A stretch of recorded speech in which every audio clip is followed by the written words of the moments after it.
Hello প্রিয় শিক্ষার্থী বন্ধুরা, কেমন আছো তোমরা সবাই? আশা করি সবাই অনেক ভালো আছো। আজকে সম্পূর্ণ ভিন্ন একটি ক্লাস নিয়ে হাজির হয়েছি। আজকে যে বিষয়টা আলোচনা করব তোমাদেরকে যদি প্রশ্নটি একটু দেখাই তাহলে তোমরা বুঝতে পারবে। দেখো এখানে কি আছে? এখানে একটি টেবল দেওয়া আছে। তো ১ম একটি টেবল এই যে দেওয়া আছে এখানে। এরপর আরেকটি টেবল এবং ভিতরে আরেকটি টেবল আছে। তো টোটাল টেবল আছে আমাদের কয়টি? ৩ টি। তার মানে একটা বড় টেবলের ভেতরে কি আছে? আরেকটি আছে, আরেকটার ভেতরে আরেকটি আছে। যেমন আমরা কি করি? একটা বড় বালতির ভেতরে কি করি? মিডিয়াম একটা বালতি রেখে দেই। এরপরে তার ভেতরে আরো ছোট বালতিগুলো রেখে দেই। যেটা সাধারণত বিভিন্ন দোকানগুলোতে কি করা হয়? ডেকোরেট করে রাখা হয়। তো আমাদের এরকম HTML এর যে কোডিং গুলো আজকে হবে ঠিক এরকম যে ১ম একটা টেবল আছে, তারপর আরেকটা টেবল, এরপর আরেকটি টেবল আছে। এরকম যদি একের পর এক টেবল থাকে তাহলে আমরা কিভাবে HTML কোডিং করব সেটাই তোমাদেরকে এখন দেখাবো। দেখো। ১ম এ আমরা কি লিখব? HTML, তারপর লিখব আমরা ভরি। আমাদের সময়ের স্বল্পতার কারণে আমরা এটাকে আগে লিখে রেখেছি। এরপর টেবল বর্ডার 1 পিক্সেল আমরা দিয়েছি। তারপরে দেখেছি সেলফ প্যাডিং দিয়েছি। কেননা সেলফ প্যাডিং দিয়েছি এজন্য যাতে ১ম টেবলে যেহেতু বর্ডারটা অনেক কি আছে, দেখো ১ম টেবিলে এই যে বর্ডারটা কিন্তু অনেক বড় আছে এবং মাঝখানে অনেকটা ফাঁকা জায়গা আছে যেটাকে আমরা বলি প্যাডিং। এরপর আমাদের কি আছে দেখো, আ আমরা টিয়ার দিয়ে শুরু করেছি। কেন আমরা টিয়ার দিয়েছি? কারণ প্রত্যেকটা সেলের ক্ষেত্রে কি থাকে? একটা জায়গা থাকে বা রো থাকে। এই রোর জন্য আমরা দিয়েছি টিয়ার। এরপর আমরা দিয়েছি টিডি। এরপরে কি আছে? এইটা আমরা কেন দিয়েছি দেখো। এটা শুধুমাত্র দিয়েছি আমরা ১ম টেবলের জন্য। এই যে দেখো ১ম এই যে এই জায়গাটুকু আছে, এই যে রো আছে, এই রোর জন্য আমরা কি দিয়েছি? টিআর দিয়েছি এবং এই যে পুরা যে টেবল আছে, বাকি ২ টা টেবল আছে, এটা হলো এই টেবিলের জন্য একটা কনটেন্ট। ঠিক আছে? এইজন্য আমরা এখানে কি দিয়েছি দেখো? টিডি দিয়েছি। আচ্ছা। তারপরে দেখো এই যে এইখানে আরেকটা টেবল আছে। এই টেবলে একটা বর্ডার আছে, যার জন্য আমরা পরবর্তী আরেকটা বর্ডার ইউজ করেছি দেখো। এই যে পরবর্তী আমরা টেবল বর্ডার 1 দিয়ে সেল প্যাডিং 30 দিয়েছি। একটু ছোট দিয়েছি টেবলের বর্ডার আ প্যাডিং গুলো একটু কমিয়ে দিয়েছি। দিয়ে আমরা আবার টিয়ার দিয়েছি এবং টিডি দিয়েছি। কেন এটা দিয়েছি দেখো একটু, তোমাদের একটু দেখাই। কি আছে দেখো, এই যে এইখানে কিন্তু মাঝখানে কিছু ফাঁকা জায়গা আছে। এটার জন্য আমরা প্যাডিং দিয়েছি। এবং আমাদের কি আছে? যেহেতু এটা একটা সেল এইজন্য আমরা টিডি দিয়েছি। আর এই যে রো আছে এইজন্য টিআর দিয়েছি। এই যে দিলাম টিআর এবং টিডি দিলাম।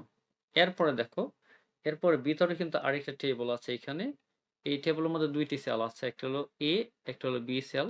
তার মানে এই যে রো গুলো আছে এই রোর জন্য আমরা কি দিলাম? এই যে টিআর দিলাম। পরবর্তী টেবিলের জন্য টিআর দিলাম। এরপরে এই যে ডাটা গুলো আছে, ডাটা গুলোর জন্য আমরা কি দিলাম দেখো।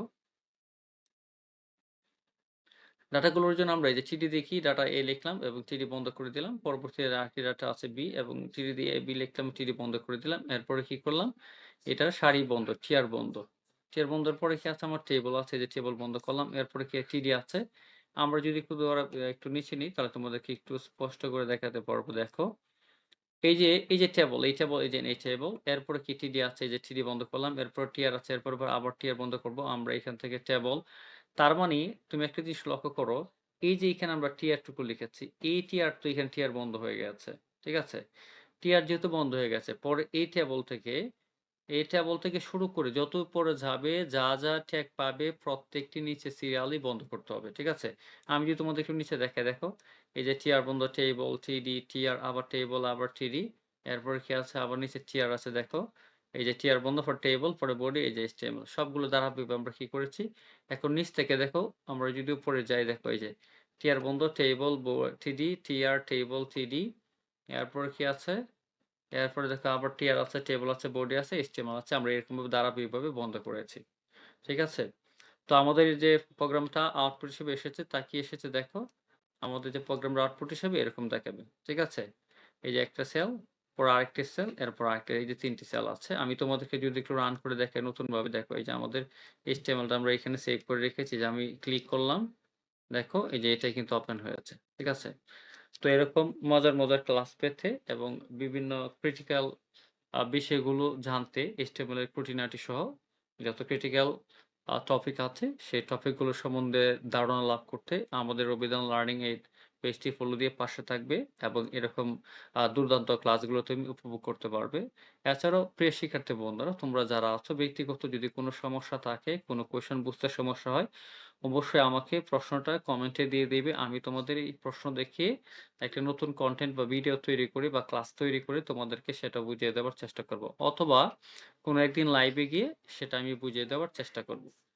তো যারা পরবর্তী সময়ে আমার ক্লাসগুলো দেখবে।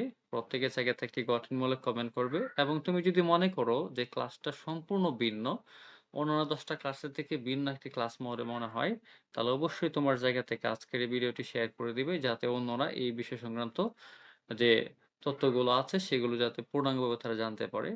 হ্যাঁ? তো আজকে এই পর্যন্তই। সবার সুস্থতা কামনা করছি। আল্লাহ হাফেজ।